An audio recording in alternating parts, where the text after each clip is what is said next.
Louvado seja o nome de nosso Senhor Jesus Cristo. Efésios capítulo 2. Nós leremos o texto e após a leitura do texto teremos uma participação do nosso coral, fazendo uma oração, uma prece cantada para que o Senhor venha dirigir nossas vidas. Então nós leremos o texto, em seguida o coral terá a sua primeira participação.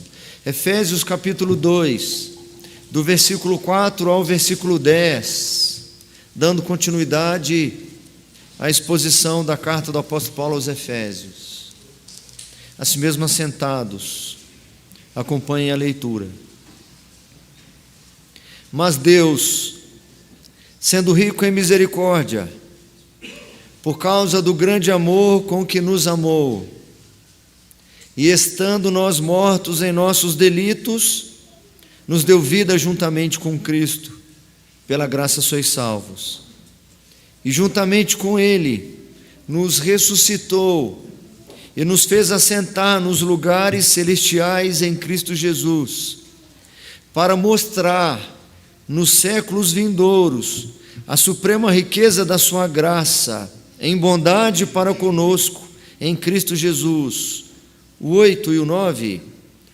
Porque pela graça sois salvos, mediante a fé, e isso não vem de vós, é dom de Deus, não de obras, para que ninguém se glorie. Pois somos feitura dele, criados em Cristo Jesus, para boas obras, as quais Deus de antemão preparou para que andássemos nelas. Coral, permaneçamos em atitude de oração, rogando ao Senhor que nos instrua nesta hora, que fale conosco. O bem mais precioso que podemos levar para a nossa casa nesta noite, para a nossa vida nesta noite, é a porção dada pelo Senhor para nos alimentar.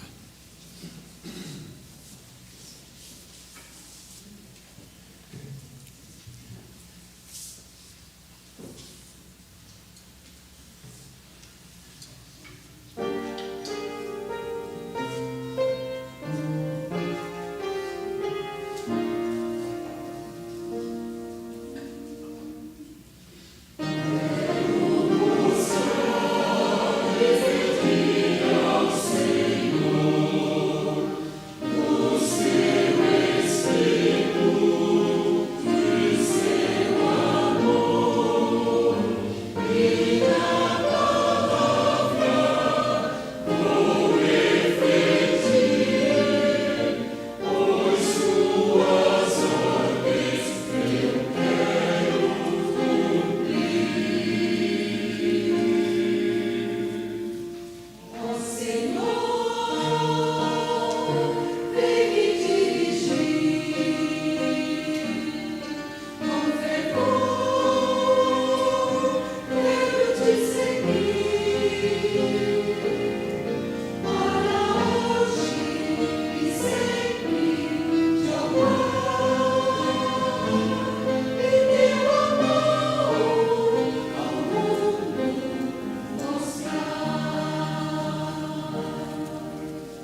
Nós estamos com o propósito de expor as epístolas da prisão.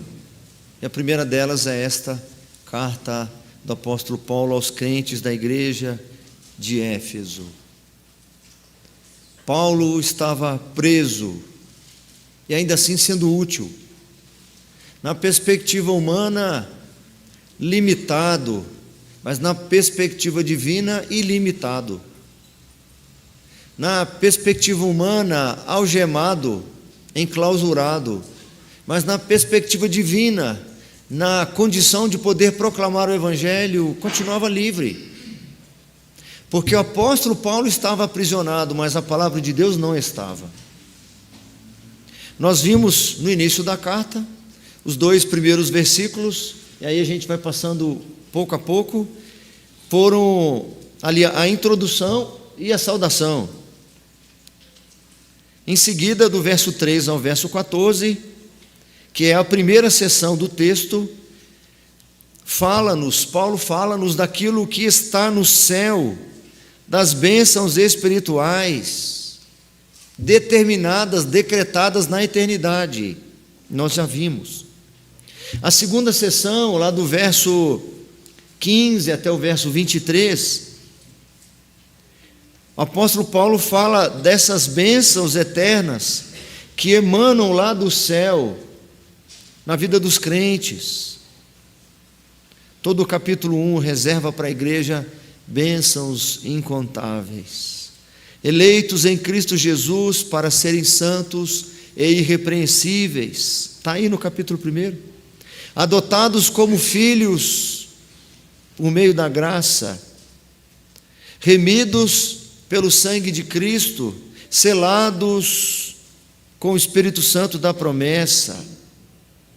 Nós temos a oração do apóstolo Paulo, a sua súplica em favor dos crentes, em que ele roga ao Senhor sabedoria que venha do alto, a revelação do pleno conhecimento de Deus, a iluminação dos entendimentos, a esperança que acompanha a vocação, a riqueza da glória da sua herança e a excelente grandeza do seu poder. Todo o capítulo 1 está abarrotado de bênçãos, de benesses, algumas decretadas na eternidade, já usufruídas no tempo presente daquela igreja, e ainda outras bênçãos por receberem à medida que o próprio apóstolo intercedia por eles, para que eles recebessem ainda mais bênçãos. Foram eleitos antes da fundação do mundo, e eu rogo ao Senhor que lhes dê sabedoria vinda do alto. Foram predestinados em Cristo Jesus para boas obras. E o apóstolo Paulo roga para que eles tivessem os seus entendimentos iluminados e conhecessem mais o Senhor. Quando nós chegamos no capítulo 2, há aqui uma mudança brutal de tom.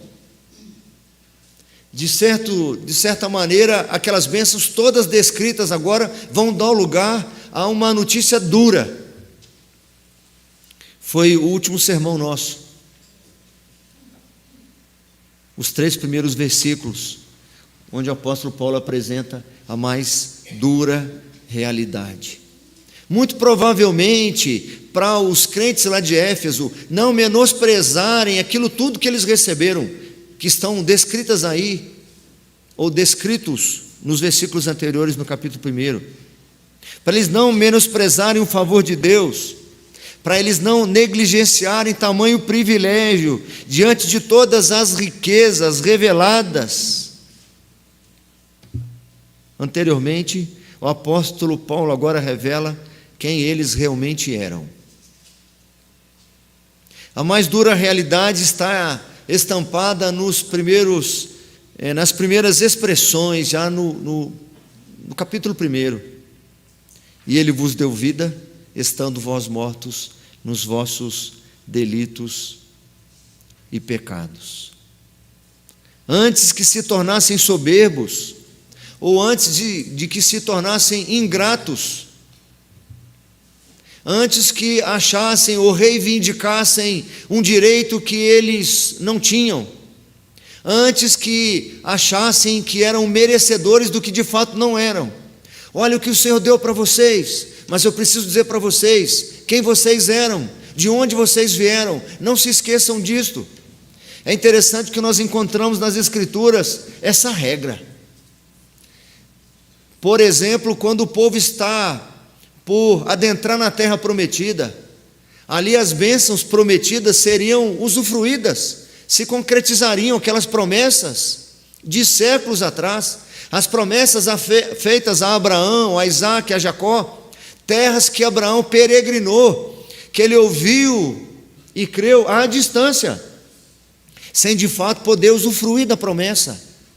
Então o povo é alertado por Moisés: mas vocês não se esqueçam quem vocês são, não se esqueçam de onde vocês vieram, não se esqueçam desses 40 anos no deserto, porque se vocês se esquecerem de quem vocês são, vocês correm o risco de se desapegar do Senhor, e aí estará a ruína de vocês.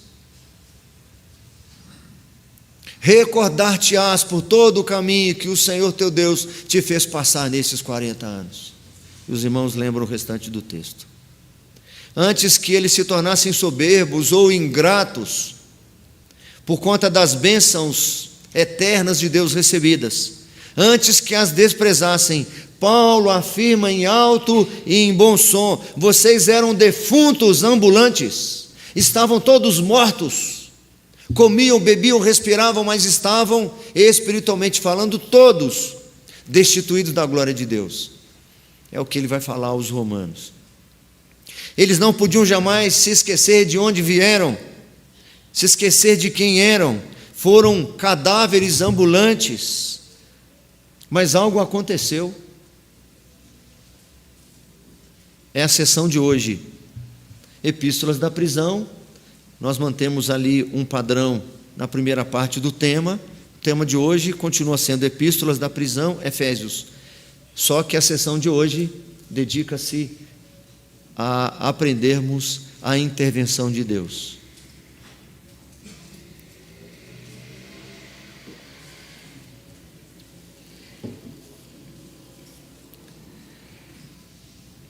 A intervenção de Deus, aquilo que é revelado no capítulo 1 inteiro. Deus é revelado nesse capítulo 1 como aquele que, abre aspas, nos tem abençoado com toda a sorte de bênçãos espirituais nas regiões celestiais em Cristo.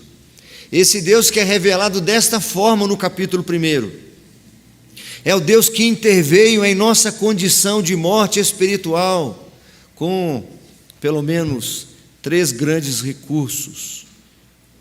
O primeiro deles, a misericórdia, o amor e a graça. Essa é a primeira intervenção que o Senhor faz. Esse Deus que é bendito, como diz o apóstolo Paulo no início da carta, no versículo 3: bendito Deus e Pai de nosso Senhor Jesus Cristo, que nos tem abençoado com toda a sorte de bênção espiritual nas regiões celestiais em Cristo. Como Ele fez isso? A quem Ele fez isso nós já sabemos. A esse bando de gente hipócrita, pecadora, miserável, que estava morta nos seus delitos e pecados. Essa gente que vivia segundo o curso deste mundo, que vivia seguindo os príncipes da potestade do ar, do mesmo Espírito que agora atua nos filhos da desobediência. Esse povo inimigo da cruz, inimigo de Cristo, que vivia seguindo as inclinações do seu próprio coração, da sua própria carne. Mas Deus interveio, como diz o verso 4 e 5, mas Deus, sendo rico em misericórdia,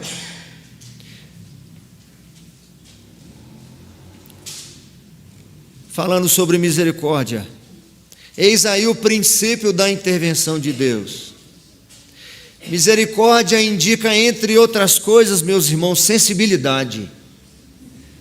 O Deus misericordioso, o atributo da misericórdia, ou o ensino, ou a compreensão acerca da misericórdia, deve ser entendida à luz da sensibilidade da parte de Deus. É a capacidade de sentir a dor dos seus eleitos. Tem a ver com compaixão. O princípio da intervenção de Deus foi a sua misericórdia. É justamente o apelo que se faz nas Escrituras no momento de contrição, o que se apela da parte do Senhor, o que se recorre ao Senhor no momento de contrição é a sua compaixão, é a sua misericórdia. É o que se busca nesse momento de quebrantamento. Davi ora da seguinte maneira, no início do Salmo 51: compadece-te de mim, ó Deus, segundo a tua benignidade e segundo a multidão das tuas misericórdias, apaga as minhas transgressões. Eu direciono essa oração agora, Senhor, aqui tentando compreender o sentimento de Davi naquele momento deste salmo. Eu recorro à tua compaixão, porque sei que és sensível ao peso que está no meu coração. E este salmo é escrito por um grande pecador, por um pecado gravíssimo que ele cometera. Nós lemos lá como subtítulo do Salmo 51, Salmo de Davi, quando ele pecou, quando adulterou com Batseba, a esposa de Urias, o heteu. Esse era o contexto que Davi estava, aonde Davi foi recorrer, aonde ele foi focar os seus olhos. Qual recurso ele foi usar? Compadece-te de mim, ó Deus, tenha compaixão de mim, segundo a tua benignidade. Nós vamos encontrar ao longo das Escrituras vários exemplos de que aqueles que estão em forte aflição, aqueles que se sentem realmente necessitados, apelam justamente para a compaixão do Senhor, a sua capacidade inata de sentir a dor, de acolher a dor. Jesus, filho de Davi, tenha misericórdia de mim. Ou ainda, Jesus, filho de Davi, tenha compaixão de mim.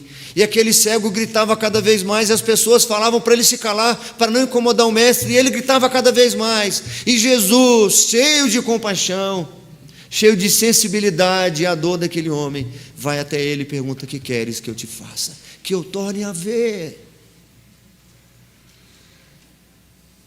O amor.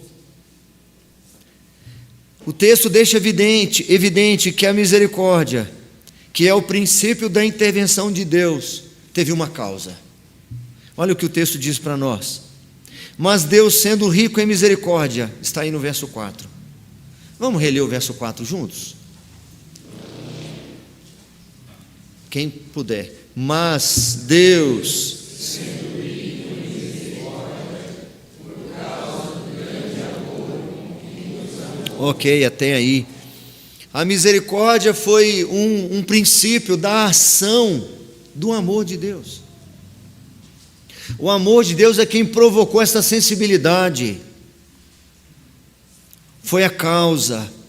Nós não estamos falando aqui de sentimentalismos, de um apreço por alguém meramente emocional, uma afeição emocional por alguém.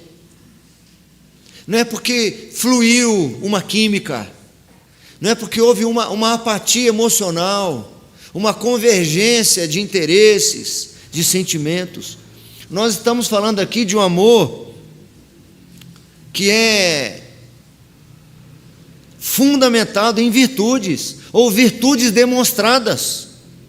Esse amor é que está sendo referido aqui pelo apóstolo Paulo, a causa da misericórdia do Senhor, o que provocou a sua intervenção em um povo morto espiritualmente. Esse amor, nós estamos falando de virtudes demonstradas, estamos falando de ações concretas, estamos falando de provas. Esse mesmo apóstolo Paulo, escrevendo aos Romanos, ele vai dizer: mas Deus prova o seu próprio amor para conosco, pelo fato de ter Cristo morrido por nós, sendo nós ainda pecadores. Vocês estavam mortos, e o Senhor usou de misericórdia com vocês, foi sensível a vocês, por causa do seu amor. Lembrando aqui do contexto, meus irmãos, que eu disse antes. Essas pessoas aqui correm o risco de negligenciar as bênçãos todas que recebem do Senhor.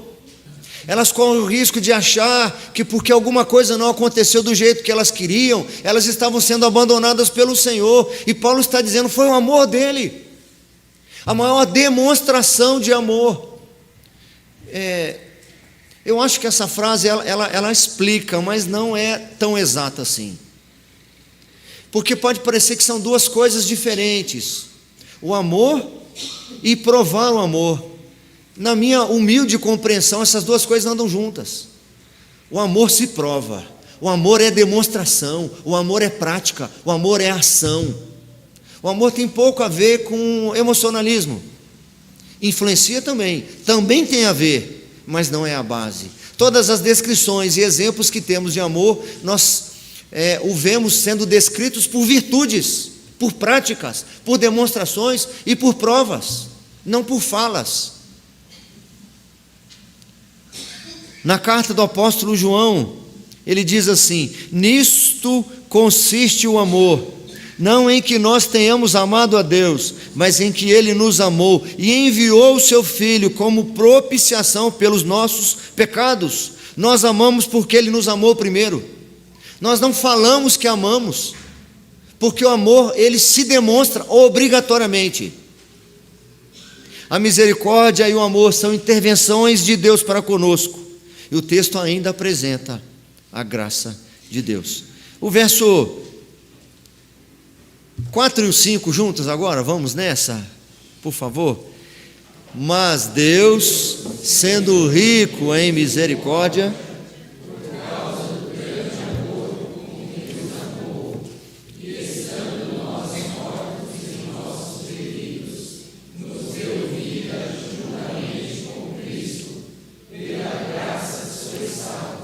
é por conta da misericórdia, é por conta do amor e é por conta da graça.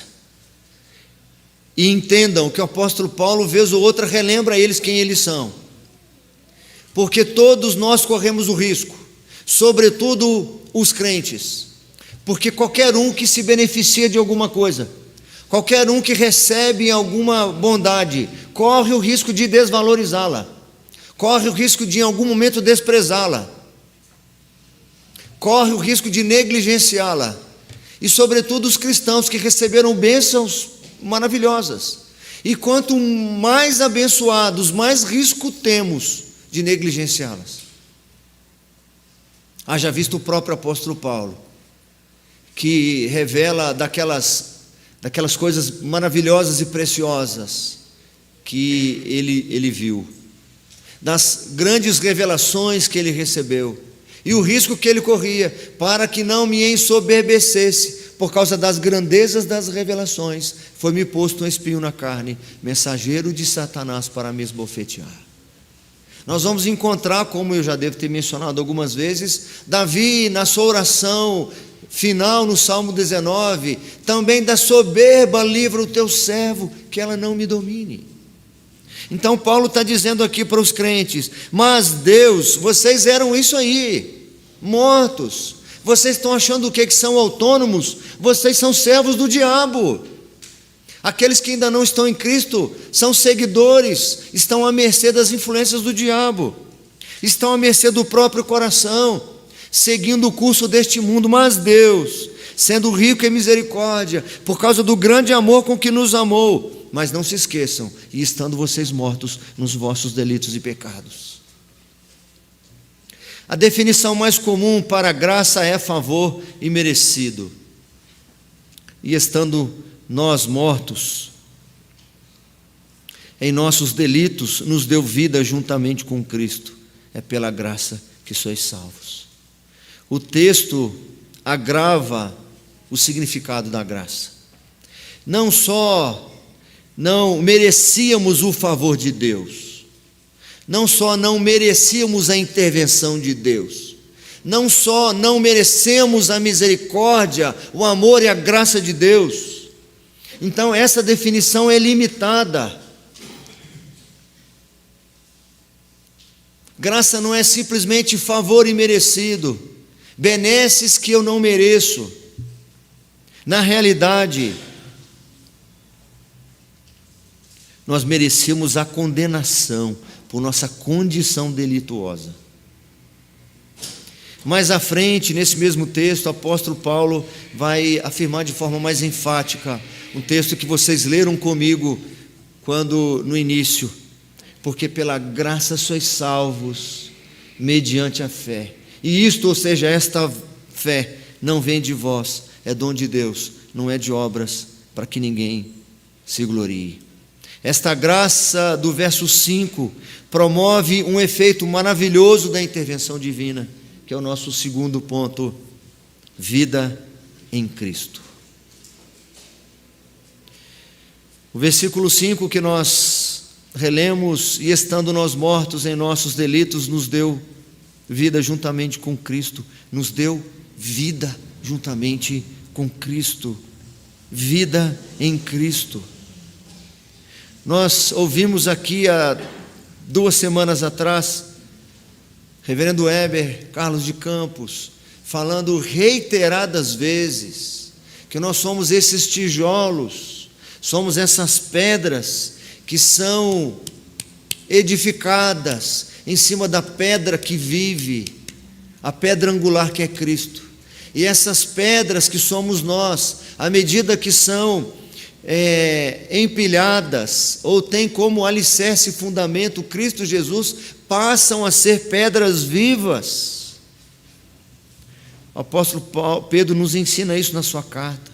É por esta razão que, ao se despedir dos seus discípulos, lá em João capítulo 15, entre muitos outros versículos que poderiam ser mencionados, nosso Senhor diz assim: eu sou a videira verdadeira e meu Pai é o agricultor.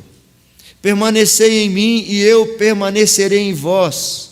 Como não pode o ramo produzir fruto de si mesmo, não há vida nele em si mesmo, se não permanecer na videira, assim nem vós o podeis dar, se não permanecerdes em mim, diz o texto, porque sem mim nada podeis fazer.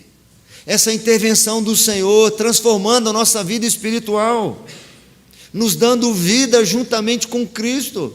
Que intervenção maravilhosa! E por que o meu aborrecimento, quando outras pequeninas situações e coisas não nos são dadas pelo Senhor? Porque me constranger com o Senhor, por conta de alguns nãos que Ele concede ao longo da nossa vida? Por que Ele não permite algumas coisas que o nosso coração intentava, que nós desejávamos? É porque esse coração não pode me dominar mais, porque ele me dominava enquanto eu estava morto, mas agora não, o Senhor me deu vida, e eu sou norteado por essa relação com Cristo. Eu deveria ficar desnorteado se essa relação com Cristo for abalada, aí sim eu deveria estar desnorteado. Não porque eu levei um fora de alguém, não porque eu não consegui a promoção, não porque algum desejo, alguma necessidade não foi atendida, não porque eu vivo alguma circunstância difícil, desfavorável. Recebo vida em Cristo Jesus. A intervenção do Senhor, misericórdia, amor e graça. Vida em Cristo. Terceiro, ressurreição para o louvor de sua graça. Versos 6 e 7 dizem: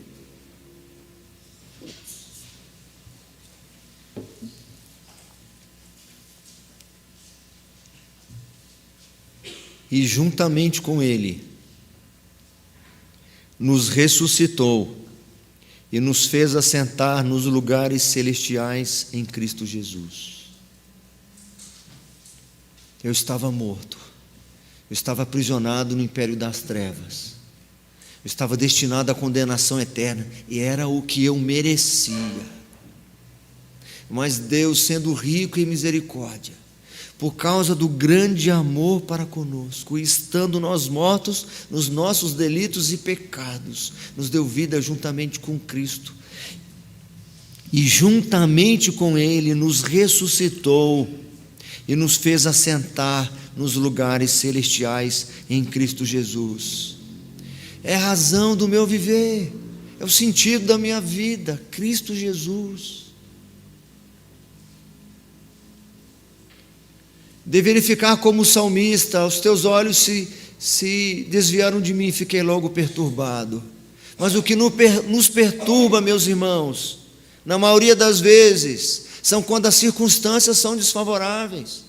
Nossas ocupações e preocupações são muitas vezes mais demasiadamente importantes em relação às coisas humanas e materiais. Nós vivemos nesse mundo como se fôssemos ficar aqui para sempre. Nós somos acompanhados muitas vezes de tristezas por causa de questões circunstanciais, materiais, humanas. Nós não nos desapegamos, nós não contemplamos as coisas que realmente têm importância para nós. Nós deveríamos, a exemplo do servo do Senhor do passado, também nos corar de vergonha. Quantas vezes nós nos indignamos com o Senhor por conta de alguns senões, algumas necessidades não atendidas, alguns anseios não respondidos, algumas preces aparentemente não ouvidas. Ele já nos ressuscitou espiritualmente. Espiritualmente nós não pertencemos aqui mais. Espiritualmente Ele já nos ressuscitou, Ele já nos fez assentar nos lugares celestiais em Cristo Jesus. Nós deveríamos, ao contrário, ansiar pelo momento em que estaremos plenamente lá, não só parcialmente, como é o caso. Eu não deveria temer a morte, eu não deveria temer a chegada do fim desta existência, porque espiritualmente já fui ressuscitado, e Ele o fez para mostrar nos séculos vindouros a suprema riqueza da sua graça em bondade para conosco em Cristo Jesus. Nossa vida deveria revelar o louvor da graça do Senhor, mas nós muitas vezes revelamos a ingratidão, nós muitas vezes revelamos a murmuração. Nós somos como aquele filho da parábola que eu preguei hoje de manhã, aquele filho ingrato e despeitado da parábola, que tem a posse de tudo.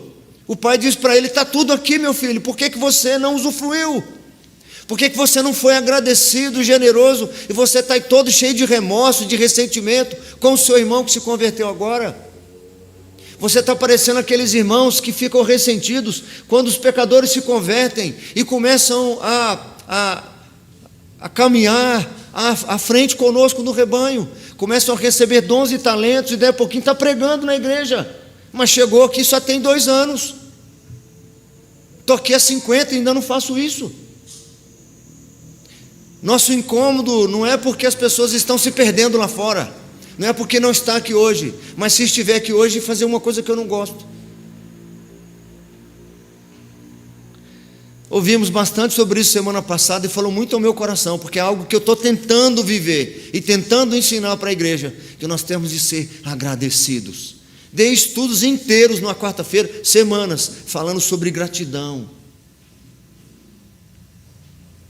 Eu deveria corar de vergonha, porque o Senhor já me ressuscitou em Cristo Jesus. Onde Cristo estiver, eu também estou. Ele já disse isso, para que onde eu estiver, estejais vós também. Eu não deveria me sentir abandonado nunca mais na minha vida, a não ser que eu meça a companhia do Senhor por questões humanas. Porque se alguma circunstância for desfavorável, e eu avaliar essa circunstância desfavorável como sendo um distanciamento do Senhor, eu vou achar toda hora que eu fui abandonado. É assim que o povo de Deus muitas vezes se achava. Porque pois dizes tu, ó Israel, e falas, ó Jacó: o meu caminho está encoberto, ó meu Deus, ele não está conseguindo ver o que está acontecendo comigo. Por que você fala isso? Por que o povo de Deus, vocês falam isso? Por que vocês pensam isso? Por que vocês sentem isso? Acaso não sabeis, porventura não ouvis, não vos tem sido anunciado desde o princípio, que o eterno Deus, o Senhor, o Criador dos fins da terra, não se cansa e nem se fatiga? Não se pode esquadrinhar o seu entendimento. Então eu não sei por que Ele permitiu ir esse revés na minha vida, mas é Ele quem faz forte ao cansado. É Ele quem multiplica as forças ao que não tem nenhum vigor. Os jovens se cansam, os moços de exaustos caem, mas os que esperam no Senhor, esses renovam as suas forças, sobem com asas como águias, correm e não se cansam, caminham e não se fatigam. O apóstolo Paulo aos Coríntios diz: se a nossa esperança, se a nossa expectativa, se os nossos anseios em Cristo Jesus se limitam apenas a esta vida, nós somos os mais infelizes, miseráveis e pobres, espiritualmente falando. Espiritualmente não estamos mais mortos, já ressuscitamos, ainda não usufruímos plenamente da amplitude desta ressurreição. Mais um pouco, meus irmãos, só mais um pouco, mais alguns dias, mais alguns meses, mais alguns anos, e sim, o nosso corpo corruptível se tornará em corpo incorruptível. Esta é a razão porque que o apóstolo Paulo declara aos crentes lá de Corinto o seguinte: em tudo somos atribulados, porém não angustiados, perplexos, porém não desanimados, perseguidos, porém não desamparados, abatidos, porém não destruídos, levando sempre no corpo o morrer de Jesus, para que também a sua vida se manifeste em nosso corpo. Porque nós que vivemos, que não estamos mais mortos, somos entregues à morte por causa de Jesus, para que também a vida de Jesus se manifeste em nossa carne mortal. A minha vida precisa revelar o louvor da graça do Senhor. As pessoas, o universo, os anjos, os seres espirituais deveriam ver a gratidão na minha vida, deveriam ver a graça do Senhor estampada na minha vida, sabendo que aquele que ressuscitou o Senhor Jesus também nos ressuscitará com Jesus e nos apresentará convosco. Tem mais um trechinho pequeno aqui que, se você sentir à vontade, eu acho interessante que você repita comigo o texto bíblico. Por isso, não desanimamos. Pelo contrário, mesmo que o nosso homem exterior se corrompa, contudo, o nosso homem interior se renova de dia em dia. Porque a nossa leve e momentânea tribulação produz para nós eterno peso de glória, acima de toda comparação, não atentando nós nas coisas que se veem, mas nas que não se veem, porque as que se veem são temporais, e as que não se veem são eternas. Não precisa repetir mais. É lá que o meu coração se abriga. É lá que as minhas expectativas encontram respostas. É lá na eternidade, nas benesses preciosas do Senhor, que eu encontro o refúgio. Esse é o verdadeiro esconderijo do Altíssimo, que nós devemos fincar a nossa estaca, fincar postes, e durante a nossa caminhada, quando as tempestades nos assolarem, quando a dureza da caminhada for intensa, os desertos forem escaldantes, eu olhar para trás e ver aqueles postes fincados, e eu relembrar aqueles momentos em que o Senhor me ensinou de que, juntamente com Cristo, Ele já me ressuscitou e já me fez assentar nos lugares celestiais com Ele. Deus não nos deixou à mercê da morte e da condenação. Onde está a morte, a tua vitória? Onde está o teu aguilhão? Depois de tudo isso, meus irmãos, encontramos outros sentidos para a nossa vida. Quem nós éramos e o que o Senhor fez na nossa vida. Que intervenção preciosa e maravilhosa. Não posso jamais me sentir órfão nem abandonado. O Senhor já provou de todas as formas o seu amor para comigo. Finalmente, meus irmãos, o verso 10 traz ainda um último destaque da intervenção de Deus. Ele interveio também para me fazer feitura dele para boas obras.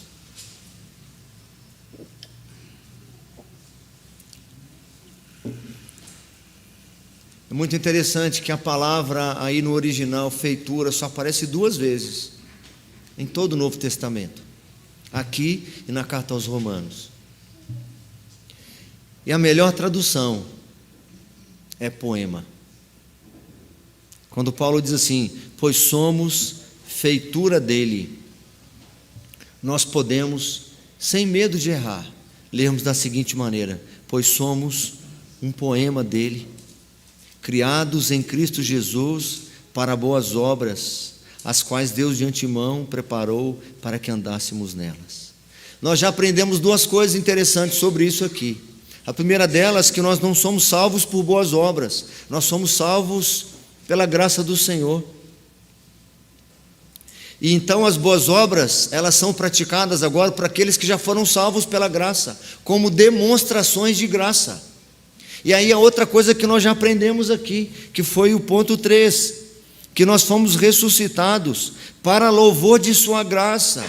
A maneira como nós vivemos, as boas obras aqui, a expressão que o apóstolo Paulo usa, as boas obras aqui, tem o propósito de revelar a graça de Deus.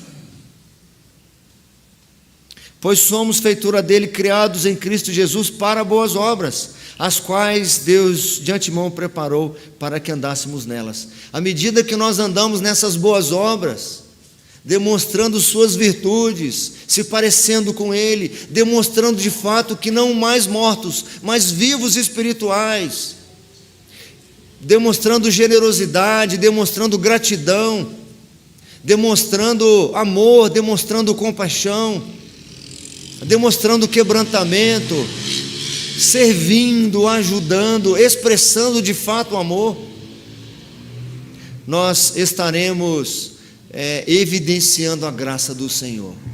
Quando os anjos olham para nós, como quando aqueles que não usufruíram da graça, tanto os anjos caídos quanto os anjos santos, nunca usufruíram, porque nunca, os que pecaram não receberam graça, e os outros que não pecaram não precisaram da graça, foram mantidos santos. Quando olham para a igreja, eles então anelam perscrutar. Que relação é essa? Que amor é esse de Cristo por sua igreja? Porque ao contemplar nossas atitudes, nossas ações, a maneira como nós vivemos, ou nas expressões do apóstolo Paulo, ao observar as nossas boas obras, o que se revela dessas boas obras é justamente o louvor, o propósito dela, de revelar as boas obras, é para o louvor da sua glória e graça. Somos feitura de Cristo, somos o seu poema, que a nossa rima seja então adequada. Nós podemos usar aqui alguns sinônimos, porque a ideia aqui é que nós somos uma composição do Senhor. Podíamos, além de poemas, entender ou fazer alusão a música, uma melodia, uma composição do Senhor, que nós não destoemos, não saímos do tom. Nós ouvimos o coral e os ouviremos novamente, e o que se destaca é a harmonia. Se somos uma composição do Senhor, que não sejamos desafinados com Ele, porque quando Ele ensina a perdoar, eu tenho o coração endurecido, está desafinando. Quando Ele ensina que eu devo disciplinar, eu também não posso acoitar, porque também desafina. Nós somos esse poema do Senhor, nós somos a sua composição, nós somos a coroa da sua criação e precisamos revelar Cristo. Como aplicar isso em nossa vida? Eu preciso avaliar as minhas ações, as minhas falas, as minhas reações, elas revelam Cristo? Essa impaciência revela Cristo? Essa maneira rixosa e iracunda revela Cristo? Essa murmuração, essa maledicência revela Cristo? Que obras é essa que estão sendo reveladas? São obras que revelam a graça do Senhor? Ou revela alguém que de fato está morto ainda? e que só sabe da graça conceitualmente, mas ela ainda não fez transformações na sua própria vida. Nós vamos encerrando esse trecho, está aparentemente inconcluso, porque nós vamos seguir na carta ainda, mas que nós saímos daqui refletindo sobre essas coisas, sobre quem nós éramos e o que o Senhor fez em nós, a sua intervenção. Não há espaço para nós para ingratidão, meus irmãos, para cobranças desnecessárias, indevidas ao Senhor. Não há espaço para sentimento de abandono, porque o Senhor já provou que interveio em nossa vida, que faz em nós morada e que não nos abandonou nem nos abandonará. Não há espaço em nós para sentimento de derrota e tristeza ante as circunstâncias desfavoráveis desta vida, porque as benesses espirituais estão todas garantidas para nós. E eu sempre que falo disso me lembro de um texto, repito muitas vezes para os irmãos, era o que aprumava o apóstolo Paulo, é parte do que fundamentava a sua fé, mesmo em situações muito desfavoráveis como esta. Ele está numa masmorra e está sendo útil, está com os dias contados, mas está sendo bênção nas mãos do Senhor. Ele está preso, ele não pode sair, ele está vivendo como um paralítico, ele está vivendo como, humanamente falando, uma pessoa totalmente debilitada. Mas ele diz: eu sei em quem eu tenho crido, e estou bem certo que é poderoso para guardar o meu bom depósito. Que esse nosso bom depósito seja na eternidade, seja nas coisas espirituais, que nós nos abriguemos nas promessas e nas certezas dadas pelo Senhor Jesus Cristo.